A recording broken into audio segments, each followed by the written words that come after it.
नमस्कार, मैं हूं राजेश पिपलोदिया और इस वक्त आप देख रहे हैं हमारा दोपहर न्यूज का खास कार्यक्रम ज्योतिष शंका और समाधान। तो एक बार फिर आपसे मुखातिब है पंडित कान्हा जोशी जी और इस वक्त हम आपको जानकारी देने जा रहे हैं इस माह के अंतिम सप्ताह के दौरान कौन कौन से तीज और त्यौहार आ रहे हैं, क्या है उनका महत्व, किस तरह से आप अपने दैनिक जीवन में उनका लाभ उठा सकते हैं। तो कान्हा जी, सबसे पहले दोपहर न्यूज़ के तमाम दर्शकों की ओर से आपका स्वागत है और चाहे कि ये मई माह तो अब समाप्ति की ओर है और अंतिम सप्ताह में कौन से तीज और त्यौहार आ रहे हैं, इस विषय में हमारे दर्शकों को जानकारी दीजिए। जय श्री कृष्ण। इस बार मई के आखिरी सप्ताह 26 मई से लेकर के 31 मई तक में सबसे विशेष त्यौहार एक पड़ रहा है, जो कि कलयुग के सर्वोच्च न्यायाधीश, दंडाधिकारी, न्याय के देवता जिन्हें माना जाता है या कलयुग के देवता जिन्हें माना जाता है, भगवान शनि महाराज का जन्म उत्सव, जन्म जयंती 27 मई मंगलवार के दिन पड़ रही है। ज्येष्ठ महीने की अमावस्या पर भगवान शनिदेव का दोपहर में 12 बजे जन्म हुआ है। खासकर मकर राशि और कुंभ राशि जिनके स्वामी भगवान शनि महाराज स्वयं होते हैं, इनके लिए शनि जयंती का दिन वो पूरा 2025 का वर्ष अति शुभ रहने वाला है। वहीं खासकर जिनके ऊपर 7.5 चल रही है, जो कि कुंभ राशि, मीन राशि और मेष राशि के जातक, और सिंह राशि और धनु राशि जिनके ऊपर अढ़ैया चल रही है, इन 5 राशियों के जातकों के लिए शनि जयंती का दिन शनिदेव को प्रसन्न करने के लिए शुभ रहेगा। बाकी समस्त 12 राशियों को खासकर उस दिन एक विशेष उपाय करना है कि उन्हें शनि जयंती के दिन खासकर शनि मंदिर में जाकर के भगवान का तेल से अभिषेक विशेष रूप से करना है। शनिदेव को तेल अति प्रिय होता है, तो उस दिन भगवान शनिदेव को तेल से आप स्नान कराएं। स्नान कराने में एक बात का विशेष ध्यान रखें कि शनिदेव के चरणों में पहले आपको तेल चढ़ाना है, नीचे से ऊपर होते हुए आपको तेल चढ़ाना है, ना कि ऊपर से नीचे जाते हुए। उस दिन चूंकि अमावस्या का दिन रहेगा, तो खासकर अन्नदान का सबसे ज्यादा महत्व रहेगा। जिस भी शनि मंदिर में आपकी श्रद्धा हो, अपने घर के आसपास स्थित कोई भी मंदिर में अगर भंडारा चल रहा है उस दिन या अमावस्या के दिन, अमूमन आप देखते हैं कि कई लोग उस दिन अन्न बना करके, सब्जी पूड़ी बना करके चौराहों पर बांटते हैं। वहां पर अपने सामर्थ्य के अनुसार आप अन्न का दान करें, राशि का दान करें। मान के चलिए कि कुछ ही दिनों में आपके जीवन में एक सकारात्मक बदलाव आपको देखने को मिलेगा। आपने जैसा कि शनि जयंती पे बताया कि तेल का उन्हें अभिषेक किया जाना चाहिए। अब चूंकि तेल कौन सा, तेल खोपरे का भी होता है, सरसों का भी होता है, विशेषकर जो शनिदेव को ज़्यादातर पसंद है। इसके अलावा मूंगफली का तेल भी होता है और विशेषकर एक सुगंधित तेल चमेली का भी होता है। तो इन तेलों का भी कुछ महत्व है कि शनिदेव को कौन सा तेल किस तरह के मतलब जातक चढ़ा सकते हैं। जी, बहुत बढ़िया क्वेश्चन राजेश जी ने यहाँ करा। सर्वप्रथम आप तो कोशिश कीजिए कि शनिदेव को अति प्रिय सरसों का तेल होता है, सरसों के तेल से भगवान शनिदेव का आप अभिषेक कीजिए। खासकर आप मान के चलिए कोई कार्य आपका रुका है या कोई असाध्य रोग आपको है, तो तिल का तेल जो कि मुश्किल से मिलता है, आपको शुद्ध अगर तिल का तेल मिल जाए तो आपको तिल का तेल खरीद करके खासकर संध्या प्रदोष काल में जब सूर्यास्त हो जाए उसके बाद आपको जाकर के तिल के तेल से भगवान को स्नान कराना है। ये समस्त 12 राशि के लोग कर सकते हैं। आपको कोई असाध्य रोग भी होगा तो आप मान के चलिए कि कुछ ही दिनों में वो रोग शनिदेव की कृपा से दूर हो जाएगा। वहीं मीठे तेल का दान आपको शनि मंदिर में करना चाहिए, जो कि आप भले ही भगवान को स्नान ना कराएं, लेकिन मीठे तेल का दान आप मंदिर में करें, जिससे खासकर मंदिर के अंदर बने वाले पदार्थ, खासकर भंडारे में वो तेल का उपयोग हो या दीपक जलाने में वो तेल का उपयोग हो, तो मीठे तेल का भी दान आप कर सकते हैं। जहाँ तक तिल के की बात की है तो तिल 2 प्रकार के हैं, एक सफेद होता है, काला होता है। तो शायद काले तेल के तिल का ज्यादा महत्व है। हाँ, मिलता ही रेडीमेड है। आपको केवल तिल का तेल ढूंढना है कि कोई आपको विशेष रूप से तेल का दान आपको जब करना है। मैंने आपको बताया कि जब हो या कार्य आपका रुका है, सालों से पूरा नहीं हो रहा है, तो आप ये जाकर के उपाय करें। संध्या प्रदोष काल में सूर्यास्त के बाद तिल के तेल से भगवान शनिदेव को स्नान कराएं। शनि जयंती के बाद में और कौन सा पर्व आ रहा है?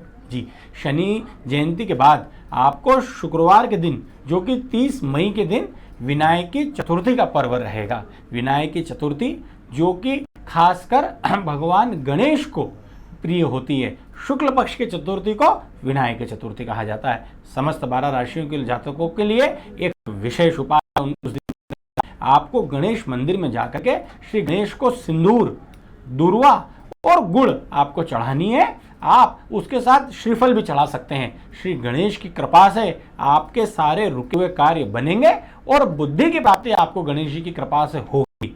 विनायक चतुर्थी के दिन आप व्रत भी रख सकते हैं, दिन भर भूखे रहें, संध्या में गणेश जी के दर्शन करें, गणेश अथर्वशीर्ष का पाठ करें और उसके बाद आप अपना व्रत खोलें। आपने 12 ही राशियों के लिए पहले से ज्योतिष उपाय बता दिए हैं, शनिवार को बता दिया और उसके बाद वाला बता दिया। इसके बाद और कौन सा तीज त्यौहार आ रहा है? इसके बाद दिनांक 31 मई शनिवार के दिन, जो कि शनिदेव को अति प्रिय दिन होता है, उसी दिन पुष्य नक्षत्र पड़ रहा है, जिसे शनि पुष्य नक्षत्र कहा जाता है।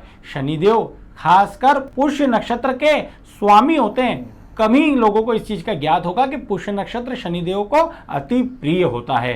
तो खासकर शनि पुष्य नक्षत्र के दिन आपको विशेष रूप से, चूंकि अभी शनि जयंती का दौर चल रहा है, सभी मंदिरों में, सभी शनि मंदिरों में शनि जयंती का आयोजन चल रहे हैं, तो खासकर उस दिन आपको शनि मंदिर में जाकर के शनिदेव के दर्शन करना है। मंदिर के किसी भी आयोजन में आप शामिल होइए, जैसा आपकी सामर्थ्य है। खासकर शनिदेव को आप चोला चढ़वाएं, शनि मंदिर में साज सज्जा करवाएं, और अगर आपका सामर्थ्य अलाउ करे तो आपको उस दिन तुला दान करना है। तुला दान का शास्त्रों में सबसे ज़्यादा महत्व आया है कि मृत्यु तुल्य कष्ट भी अगर आपके ऊपर है तो वो तुला दान करने से हट जाता है। उसकी विधि इस प्रकार की है कि सबसे पहले आपको अपना वजन नापना है, या जिस व्यक्ति के नाम से आपको तुला दान करना है उनका पहले आपको वजन नापना है। उनका वजन जैसे 70 किलो है तो लगभग उससे सवाया, तो लगभग 75 किलो के लगभग आपको अन्न का दान विशेष रूप से करना है। पहले उनका वजन करें, फिर अन्न को तोलें, दुकान से पहले अपने घर लाएं, जिस व्यक्ति को दान करना है वो हाथ में जल लेकर के संकल्प करे,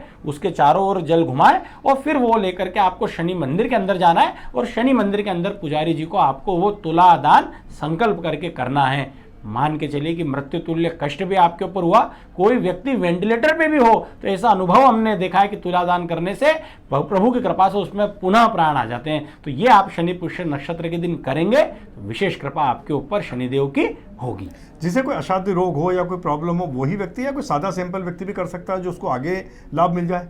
जी, आपके ऊपर किसी प्रकार का भार है, आज रोजमर्रा की जिंदगी में हम इतने व्यस्त चल रहे हैं कि मानसिक तनाव से तो हर व्यक्ति जूझ ही रहा है। अगर आप तुलादान, कोई आपको ऊपर रोग नहीं भी है तो भी अगर आप आपके सामर्थ्य अनुसार तुलादान करते हैं, तो जैसे जैसे अन्न वहाँ के लोग, मंदिर के पुजारी, ब्राह्मण या गरीब लोग या भंडारे में वो अन्न का उपयोग होगा, जैसे जैसे वो अन्न खाएंगे वैसे वैसे आपके जीवन में मान के चलिए सुख समृद्धि की प्राप्ति आपको होगी। तो कोई असाध्य रोग नहीं भी हो तो भी आपको अन्न का दान करना चाहिए। खासकर भंडारों में आपको अन्न का दान करना चाहिए। जैसे जैसे भंडारे में लोग जिमेंगे वैसे वैसे आपके कार्य सिद्ध होंगे। भंडारे से एक और प्रश्न याद आता है, एक प्रेमानंद जी महाराज हैं जो कि व्हाट्सएप और अपने यूट्यूब के ऊपर काफ़ी फेमस हो रहे हैं, वो तो कहते हैं कि भंडारा सिर्फ गरीबों को खाना चाहिए और किसी को नहीं खाना चाहिए। तो इतने जो भक्त हैं बाकी जो भंडारों में दान करते हैं, ईश्वर के प्रति समर्पित हैं, तो क्या उन्हें भंडारा नहीं खाना चाहिए? आज राजेश जी बहुत अच्छे अच्छे क्वेश्चन कर रहे हैं, बिल्कुल सही कहा।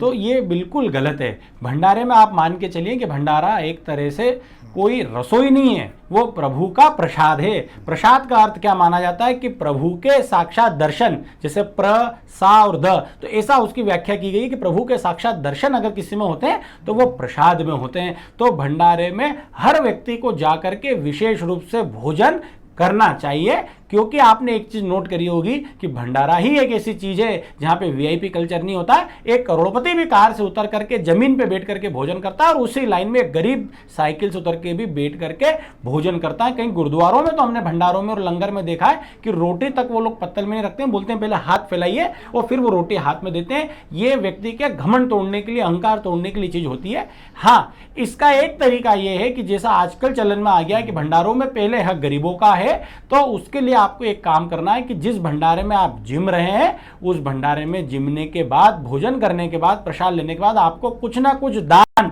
उस भंडारे के निमित्त आपको करना चाहिए। तो भंडारे में आप दान करें और उसके बाद आप भंडारे की प्रसादी विशेष रूप से ग्रहण करें, क्योंकि भंडारे का प्रसाद हर किसी के भाग्य में होता भी नहीं है।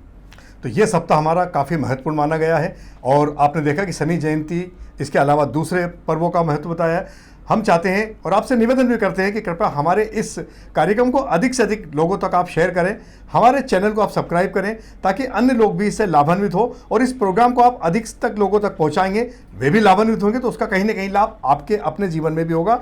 तो फिलहाल हम इस पूरे कार्यक्रम को यही विराम देते हैं और अगले सप्ताह हम फिर आपसे मुखातिब होंगे। तब तक के लिए विदा लेते हैं। नमस्कार।